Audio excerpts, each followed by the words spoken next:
keep it low key, keep it softly spoken with no string. Hello my dear students, स्वागत है आपका आज की एक और नई क्लास में। आज का हमारा न्यू टॉपिक है पास्ट परफेक्ट कंटिन्यूअस टेंस। इनका यूज हम किस तरीके से करते हैं। जैसा कि मैंने आपको अपनी लास्ट वीडियो में बताया था कि प्रेजेंट परफेक्ट कंटिन्यूअस टेंस का यूज हम किस तरीके से करते हैं। तो जैसे कि हमने प्रेजेंट परफेक्ट कंटिन्यूअस टेंस की बात बताई थी, जैसे कि हम सुबह से खेल रहे हैं, आज वाली बात है, इसको हम क्या नाम है मतलब नेक्स्ट डे रिपीट करते हैं तो वो बात क्या नाम है मतलब पास्ट में पहुंच जाती है। प्रेजेंट परफेक्ट कंटिन्यूअस टेंस की कही गई बात प्रेजेंट टाइम में नेक्स्ट डे यूज करी जाए तब उसे पास्ट परफेक्ट कंटिन्यूअस टेंस बोलते हैं। देखिए, पास्ट का मतलब होता है बीता हुआ या फिर मतलब जो समय है वो बीत चुका है। परफेक्ट का मतलब होता है पूरा या फिर संपूर्ण, या फिर इसको बोल सकते हैं समाप्त। इसके बाद है कंटिन्यूअस। कंटिन्यूअस का मतलब लगातार होने वाला कार्य। टेंस का मतलब होता है समय या फिर जो समय की अवधि होती है, जैसे कि काल बोलते हैं जिसको। इसके बाद देखो, इसकी आइडेंटिटी होती है। मैंने आपको अब से लेके लास्ट वीडियो तक यही बताया है और अब भी आपको यही बताऊंगा कि हर एक टॉपिक की आइडेंटिटी होती है। आइडेंटिटी अगर हर टॉपिक की होती है तो उसका सेंस और मतलब जो उनके मेन स्टेप होते हैं वो हमारे अच्छी तरीके से समझ में आएंगे। तो आइए हम इसकी आइडेंटिटी के बारे में डिस्कशन करते हैं। तो देखिए, आइडेंटिटी इसकी क्या होती है, पास्ट कंटिन्यूअस टेंस। जैसे लास्ट वीडियो में मैंने आपको present continuous tens plus time बताया था, आज भी मैं आपको यही बताऊंगा। प्रेजेंट की जगह पास्ट हो जाएगा कंटिन्यूअस टेंस प्लस टाइम। जैसे प्रेजेंट कंटिन्यूअस टेंस में टाइम जुड़ जाता है तो प्रेजेंट परफेक्ट कंटिन्यूअस टेंस का यूज हो जाता है। अब यहाँ पर भी पास्ट कंटिन्यूअस टेंस के साथ अगर टाइम जुड़ जाएगा तो वहाँ पर भी क्या नाम है मतलब पास्ट परफेक्ट कंटिन्यूअस टेंस का यूज होगा। देखिए, सबसे पहले हम इसकी बात करते हैं, इसकी एक पहचान होती है। देखो क्या, पास्ट, जब पास्ट कंटिन्यूअस टेंस में कार्य शुरू होने का समय दिया हो तब हम उसे पास्ट परफेक्ट कंटिन्यूअस टेंस कहते हैं। इसकी पहचान लास्ट वीडियो के अकॉर्डिंग जो मतलब प्रेजेंट परफेक्ट कंटिन्यूअस टेंस था, जैसे कि जिन हिंदी वाक्यों के अंत में रहा है, रही है, रहे हैं, रहा हूँ आदि शब्द वाक्य के लास्ट में आ जाएं तब वो वहाँ पर प्रेजेंट परफेक्ट कंटिन्यूअस टेंस की पहचान होती है। ठीक जस्ट यहाँ पर रहा है की जगह था, थी, थे, ये सब आ जाए तो पास्ट परफेक्ट कंटिन्यूअस टेंस की पहचान हो जाएगी। उसमें भी समय दिया था, इसमें भी समय दिया है। इसके बाद क्या नाम है इसके बाद हमारे ये एक क्रम होता है।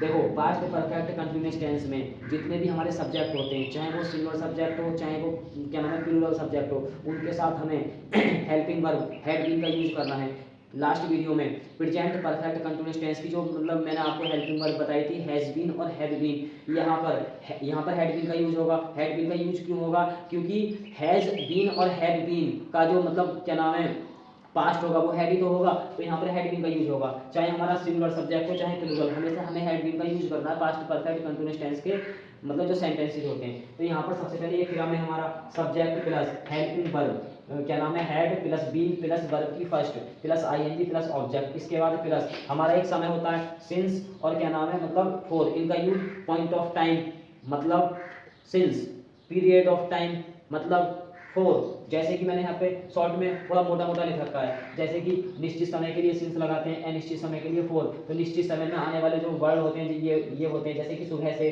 2 बजे से, क्या नाम है 1980 से, तो यहाँ पर सिंस का यूज होगा। अब हमारा जो फोर का यूज होगा जिसे बोलते हैं पीरियड ऑफ टाइम, जैसे कि 2 घंटे से, 3 घंटे, 3 दिन से, 4 महीने से, 1 साल से, तो इसमें फोर का यूज करेंगे। से की अंग्रेजी जो आएगी यहाँ पर सिंस या फोर आएगी। टाइम की अब मतलब जो समय होता है उसकी अवधि को देखने के लिए, उसकी अवधि जो होती है ना, समय की जो अवधि होती है उसको पहचानो और क्या नाम है सिंस और फोर का यूज करो। आइए अब हम कुछ सेंटेंसेज हैं उनका यूज हम इस वाले एग्जाम्पल के अकॉर्डिंग किस तरीके से करते हैं। तो आइए शुरू करते हैं। सेंटेंस हमारा लड़के सुबह से खेल रहे थे। लड़के मतलब सब्जेक्ट हो गया तो बॉयज, यहाँ पर हैड और बीन का यूज कर देंगे। बॉयज हैड बीन, खेलना प्ले, प्ले में आईएनजी का यूज कर देंगे। रहा, रही, रहे, ये आ जाए तब वहां पर present past perfect continuous tense का यूज होगा। ठीक है, इसके बाद कब से खेल रहे थे, सुबह से। अगर हम इस वाली बात को जस्ट नाउ रिपीट करें तब क्या नाम है ये निश्चित समय वाली बात होगी। तो boys had been playing since, इसके बाद लगा देंगे मॉर्निंग। नेक्स्ट सेंटेंस है वह 2 घंटे से पढ़ रहा था, तो सबसे पहले सब्जेक्ट ही, इसके बाद हैड बीन। इसमें हमें ये नहीं देखना है कि सिंगुलर सब्जेक्ट के साथ में हेल्पिंग वर्ब कौन सी लगानी है और प्लूरल के साथ कौन सी, इसमें तो हैड बीन का ही यूज करो। हैज बीन और हैव बीन का जो पास्ट होगा वो हैड बीन होगा, तो यहाँ पर उसका यूज करो। अब इंग्लिश में ट्रांसलेट बना दो, ही हैड बीन, यहाँ पर लगा देंगे रीडिंग देखो वह 2 घंटे से पढ़ रहा है, मतलब पढ़ रहा था, तो 2 घंटे से हमें थोड़ी ना पता है कौन से 2 घंटे, तो यहाँ पर आता है घंटे के बाद से, तो इसके लिए हम 4 का यूज कर देंगे, ये वाला जो 4 है। तो ही हैड बीन रीडिंग, इसके बाद लगा देंगे 4 के बाद 2, फिर इसके बाद लगा दो आवर्स, सेंटेंस कंप्लीट। इसके बाद नेक्स्ट सेंटेंस है बच्चा 7 बजे से पलंग पर लेटा हुआ था, तो बच्चा मतलब द चाइल्ड। देखो बच्चा, इसकी मतलब क्या नाम है, 3 स्पेलिंग होती हैं, एक चाइल्ड, एक बेबी और एक किड।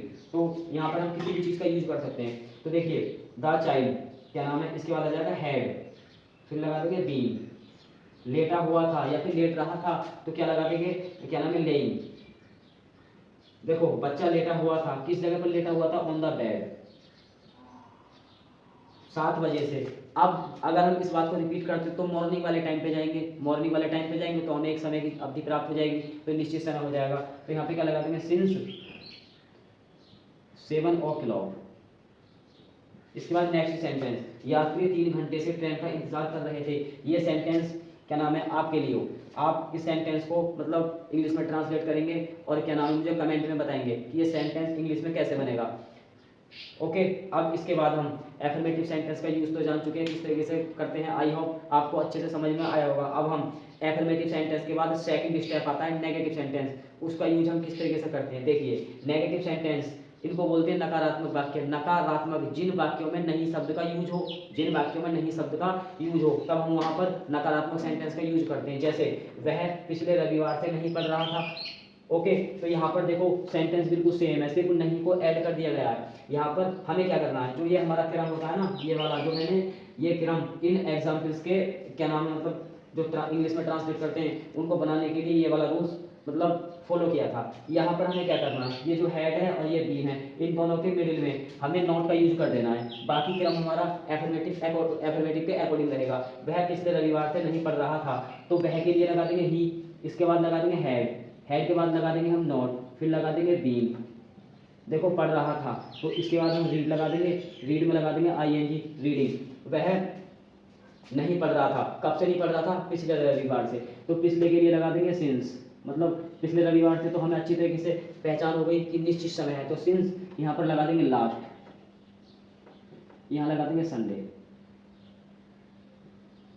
इसके बाद नेक्स्ट सेंटेंस, मिस्टर गुप्ता 5 दिन से हमें नहीं पढ़ा रहे थे। तो देखो मिस्टर गुप्ता हेड लगा देंगे, इसके बाद लगा देंगे नॉट, फिर लगा देंगे बीन। देखो पढ़ा रहे थे, मिस्टर गुप्ता 5 दिन से हमें नहीं पढ़ा रहे थे, जो हमें पढ़ाएंगे या नहीं पढ़ाएंगे तो वो टीचर ही कहलाएंगे। जब टीचर कहलाएंगे तो टीचर हमेशा क्या करते हैं, टीचिंग करते हैं, तो यहाँ पर पढ़ाने के लिए हम टीच लगा देंगे। तो mister Gupta had not been, टीच लगा देंगे, और टीच में हमारा जो टेंस है उसके अकॉर्डिंग आईएनजी का यूज हो जाएगा। टीचिंग यहाँ पर लगा देंगे अस के बाद कब से नहीं पढ़ा रहे थे, 5 दिन से। आई डोंट नो कौन सा समय है, हमें नहीं पता, तो इसलिए हम यहाँ पर क्या लगा देंगे 4 के बाद लगा देंगे 5। देखो दिन के लिए लगा देंगे डेज, 4 5 डेज। अब इसके बाद नेक्स्ट सेंटेंस है, मैं कल रात से यहाँ नहीं खड़ा था, तो मैं का मतलब आई, इसके बाद हैड, फिर लगा देंगे नॉट के बाद लगा देंगे been, I had not been. इसके बाद लगा देंगे खड़ा होना, मतलब स्टैंड का मतलब खड़ा होना, इसमें आईएनजी का यूज कर देंगे स्टैंडिंग हेयर। कल रात से, अगर हम इस वाली बात को आज रिपीट करते हैं और बोलते हैं कि कल रात से, तो हमें खुद पता है कि ये एक समय की अवधि है, तो यहाँ पर कल रात से तो ये निश्चित बात हो गई। तो यहाँ पे क्या करेंगे, I had not been standing here, since लगा देंगे, क्या लगा देंगे, सिंस। हमें सिंस की अंग्रेजी लगानी है, ये जो समय मतलब ये जो आया कल मतलब ये इस से के लिए सिंस, यहाँ पर लगा देंगे लास्ट, और रात की लगा देंगे नाइट। आई होप आपको ये सभी एफर्मेटिव का स्टेप और नेगेटिव का स्टेप समझ में आया होगा। अब एफर्मेटिव सेंटेंस के अकॉर्डिंग जो ये सेंटेंस मैंने आपको दिया था, ठीक ये जो नेक्स्ट सेंटेंस है ये भी आपको मुझे कमेंट में मतलब बताना है कि ये सेंटेंस किस तरीके से बनेगा। आई होप कि आप इस सेंटेंस को बनाएंगे और मुझे बताएंगे कि ये सेंटेंस किस तरीके से बनेगा। अब हम थर्ड स्टेप पे आते हैं, इंटेरोगेटिव सेंटेंस। इंटेरोगेटिव सेंटेंस का use past perfect continuous tense में किस तरीके से होता है, तो अब हम इंटेरोगेटिव सेंटेंस के बारे में जानेंगे। आइए। देखिए इंटरोगेटिव सेंटेंस में क्या होता है, इंटरोगेटिव सेंटेंस के फर्स्ट टाइप में प्रश्नवाचक वाक्य होते हैं। ये इनमें क्या होता है, यदि प्रश्नवाचक वाक्य में क्या शब्द वाक्य के स्टार्टिंग में आ जाए, स्टार्टिंग मतलब शुरू में आ जाए, तब क्या शब्द की अंग्रेजी जो हमारी हेल्पिंग वर्ब होती है ना, हेड बीन, उसमें से सिर्फ हेड को निकालेंगे। यहाँ पर हमें ये नहीं देखनी है कि मतलब सिंगल सब्जेक्ट कौन सा है और प्लूरल कौन सा है, तो उनके साथ हेल्पिंग वर्ब कौन सी मतलब लगेगी। यहाँ पर सिर्फ हमें हेड को ही स्टार्टिंग में लगाना है, बीन को छोड़कर, और फिर उसके बाद सब्जेक्ट का यूज करेंगे। यदि प्रश्नवाचक वाक्य में क्या शब्द वाक्य के शुरू में आ जाए, तब क्या शब्द की अंग्रेजी हेल्पिंग वर्ब हेड बीन में से सिर्फ हेड को शुरू में लगाकर फिर सब्जेक्ट का प्रयोग करते हैं। फिर मतलब यदि वाक्य में नहीं आ जाए तब हम नॉट लगाएं, वरना क्या नाम है, बीन का प्रयोग करते हैं। अब इसके आगे वर्ब की फर्स्ट फॉर्म में आईएनजी लगाकर ऑब्जेक्ट का प्रयोग करते हैं, तथा बाद में क्या नाम है, निश्चित समय के लिए सिंस और अनिश्चित समय के लिए फॉर का प्रयोग करके टाइम को जोड़ देते हैं। देखिए यहाँ पर हमारा ये फर्स्ट टाइप है, helping verb had plus subject plus not plus been, verb की फर्स्ट फॉर्म उसमें आईएनजी, इसके बाद ऑब्जेक्ट प्लस सिंस या फॉर प्लस टाइम। तो इस वाले रूल्स के अकॉर्डिंग हमें कुछ सेंटेंसेज हैं, इनको कंप्लीट करेंगे। तो कंप्लीट किस तरीके से करेंगे, आइए देखिए। देखो क्या लड़कियां सुबह से गीत गा रही थी, तो क्या के लिए लगा देंगे, हेड गर्ल्स। इसके बाद लगा देंगे बीन, इसके बाद लगा दो सिंगिंग, सिंग और सिंगिंग में लगा देंगे आईएनजी, मतलब सिंग में सिंगिंग द सॉन्ग। इस वाली बात को अगर हम आज रिपीट करते हैं तो पता है निश्चित समय के, इस निश्चित जो समय है उसका पता चलेगा। तो क्या लगा देंगे यहाँ पर सिंस, और सिंस के बाद लगा देंगे मॉर्निंग। इसके बाद नेक्स्ट सेंटेंस, यहाँ पर क्वेश्चन मार्क लग जाएगा। नेक्स्ट सेंटेंस है, क्या वे सन 1980 से खाना नहीं पका रहे थे। तो क्या के लिए हेड का यूज करना है, हेड, फिर लगा देंगे दे, फिर इसके बाद लगा देंगे नॉट के बाद फिर बी, फिर इसके बाद कुकिंग, जो खाना बनाएगा वो पकाएगा, तो इसलिए बनाने के लिए मेक नहीं कुक आएगा, और कुक में लगा देंगे आईएनजी, कुकिंग द फूड। अब इसके बाद आता है खाना, क्या वे खाना नहीं पका रहे थे, कब से, सन 1980 और से। इस से की अंग्रेजी हमें टाइम को देखकर लगानी है, कि जैसे कि सिंस है या फॉर निश्चित समय है या निश्चित, यहाँ पर 1980 है। आज हमारी जो मतलब अवधि चल रही है, जो सन चल रहा है, उसमें से इसको अगर हम सब्ट्रैक्ट करेंगे, जो आएगा वो बच जाएगा, तो हम समय की आराम से जो अवधि है उसका पता लगा सकते हैं। तो हमें क्या करना है, यहाँ पर सिंस का यूज करना है, तो सिंस लगा देंगे, जो हमारी ये समय है उसकी जो अवधि दे रखी है उसको यहाँ पर ऐड कर देंगे, फिर क्वेश्चन मार्क लगा देंगे। इसके बाद क्या मेहमान 2 घंटे से नाश्ता कर रहे थे, फिर हेड का यूज करेंगे, हेड द गेस्ट में लगा देंगे, had the guest is been taking. इसके बाद लगा देंगे ब्रेकफास्ट, कब से 2 घंटे से, I don't know about the time, समय के बारे में हमें पता ही नहीं है, तो इसलिए फोर के बाद 2, इसके बाद लगा दो आवर्स। आई होप आपको इंटरोगेटिव सेंटेंस में जो फर्स्ट स्टेप है, फर्स्ट तरीका है, वो आपके समझ में आया होगा। ये जो नेक्स्ट सेंटेंस है, मास्टर क्या मतलब, मास्टर जी हमें, मतलब यहाँ पे हमने क्या शब्द लगाना भूल गए। देखिए क्या मास्टर जी हमें कई रोज से इतिहास नहीं पढ़ा रहे थे, तो ये सेंटेंस फिर से आपके लिए, आप मुझे कमेंट में बताएंगे कि ये सेंटेंस किस तरीके से बनेगा। सभी स्टूडेंट्स इस सेंटेंस को बनाने के लिए अपना अपना सजेशन देंगे, ये सेंटेंस किस तरीके से बनेगा। अगर कोई डाउट होगा तो मैं आपको कमेंट में ज़रूर रिप्लाई दूंगा, प्लीज़। तो इस सेंटेंस को आप ज़रूर बनाएंगे और क्या नाम है कमेंट में मुझे बताएंगे। तो I will be waiting your sentence. तो अब सेकंड स्टेप आता है। सेकंड स्टेप में क्या होता है, यदि प्रश्नवाचक वाक्य में क्या नाम है, प्रश्नवाचक शब्द वाक्य के बीच में आ जाए, जैसे कि क्या, कब, कौन, कहाँ, कैसे, ये वाक्य के बीच में आ जाते हैं ना, तो सबसे पहले हमें इनकी ही अंग्रेजी स्टार्टिंग में लगा देते हैं, बाकी जो क्रम होगा हमारा यही होगा। जैसे कि मैंने लिख रखा है सेकंड टाइप में, लास्ट वीडियो में भी मैंने यही लिख रखा है, क्वेश्चन वर्ड, फिर इसके बाद फर्स्ट टाइप का मतलब ये होता है कि ये जो हमारा क्रम होता है ना, ये जो भी टेंसेस होते हैं, मतलब A to Z जो भी टेंस वगैरह हम जिस चीज़ का यूज करेंगे, क्वेश्चन वर्ड सेकंड टाइप का अगर हमें यूज करना है तो हमें उसको स्टार्टिंग में जोड़ देना, बाकी हमारा क्रम फर्स्ट टाइप के अकॉर्डिंग रहेगा। कुछ सेंटेंसेज हैं, इनको हम इस वाले मतलब जो रूल्स है इसके अकॉर्डिंग हम क्या नाम है देखेंगे।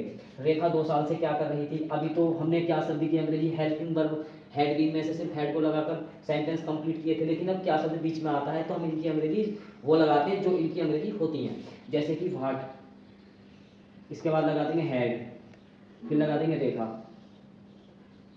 फिर इसके बाद क्या लगा देंगे बीन, फिर लगा देंगे डूइंग। डूइंग के बाद क्या कर रही थी, कब से, देखो 2 साल से, तो क्या लगा देंगे 4, कौन से 2 साल है हमें पता ही नहीं है, तो 4 2 ईयर्स। इसके बाद नेक्स्ट सेंटेंस है, बच्चे 10 मिनट से क्यों शोर मचा रहे थे। देखो यहाँ पर एक प्रश्न पूछने वाली बात आ गई, जिसमें प्रश्न पूछने वाली बात आए तो उसमें ही उनकी ही अंग्रेजी को जो प्रश्नवाचक शब्द होते हैं स्टार्टिंग में लगा दो भाई, इसके बाद हैड द चिल्ड्रन, भाई हैड द चिल्ड्रन। इसके बाद लगा देंगे मेकिंग, मेक में आईएनजी लगा दो, मेकिंग ए नॉइज, ठीक है, मेकिंग ए नॉइज 10 मिनट से, कौन से 10 मिनट हमें पता ही नहीं है। अगर होता 10 मिनट की जगह 10 बजे से तो हम आराम से समय की अवधि पता लगा सकते थे, समय का जो मतलब एक शेड्यूल होता है उसको हम अच्छी तरीके से पहचान सकते थे। जब यहाँ पर नहीं है तो 4 लगाओ, सीखिए अंग्रेजी 4 लगाओ, बाकी जो 10 मिनट से 15 मिनट से या 50 क्या नाम है दिन से जो भी समय है उनकी अंग्रेजी वही लगाते हैं, बस समय की अवधि को देखना पड़ता है। तो इसके बाद क्या लगा देंगे 4 10 मिनट्स। इसके बाद सेकंड टाइप में एक टाइप और आता है हमारा थर्ड टाइप, इसका यूज हम किस तरीके से करेंगे। देखिए यदि वाक्य में प्रश्नवाचक जो शब्द आते हैं उनमें ये आ जाए जैसे कि कब से, कितनी देर से, तो उसकी अंग्रेजी हम हाउ लॉन्ग लगाते हैं। क्या लगाते हैं, हाउ लॉन्ग। लेकिन हम वहां पर सिंस या फॉर का यूज नहीं करते। जब हम सिंस और फॉर का यूज नहीं करेंगे तो ये हमारा हाउ लॉन्ग है, इसकी अंग्रेजी हम क्या नाम है स्टार्टिंग में लगा देंगे। तो बाकी हमारा जो सेंटेंस है किस तरीके से बनेगा, अध्यापक कितनी देर से पढ़ा रहे थे, तो पहले कितनी देर से या फिर कब से, तो उसके लिए हमें क्या लगाना, हाउ, फिर इसके बाद लगा देंगे लॉन्ग, हाउ लॉन्ग। इसके बाद क्या लगाएंगे, हाउ लॉन्ग के बाद हैड द टीचर, इसके बाद लगा दो बीन, इसके बाद लगा देंगे टीचिंग। सेंटेंस हमारा कंप्लीट हो गया। तो हमें हाउ लॉन्ग का ही यूज करना है, हमें ये नहीं देखना है कितनी देर से के लिए सिंस कौन सा लगेगा, कौन से में 4 लगेगा। अब नेक्स्ट सेंटेंस आता है, पुलिस कब से गांव में घूम रही थी, कब से। तो माय डियर स्टूडेंट्स, ये सेंटेंस फिर से आपके लिए, आप इस सेंटेंस को बनाएंगे और मुझे कमेंट में बताएंगे किस तरीके से बनेगा, फिर मैं आपको इस चीज़ का सजेशन दूंगा। तो आज के लिए फिलहाल मेरी वीडियो में सिर्फ इतना ही, लेकिन अब हम नेक्स्ट वीडियो में next topic future perfect continuous tense के साथ बहुत जल्दी आएंगे। तब तक के लिए आप मेरी वीडियो देखिए, अपने अपने सजेशन दीजिए, अपने अपने मतलब क्वेश्चंस पूछिए, मैं आपको उसका रिप्लाई दूंगा। तब तक के लिए आप वेट कीजिए और मेरी वीडियो को लास्ट तक देखिए और फुल एंजॉय लीजिए। तब तक के लिए आप बने रहें। जय हिंद।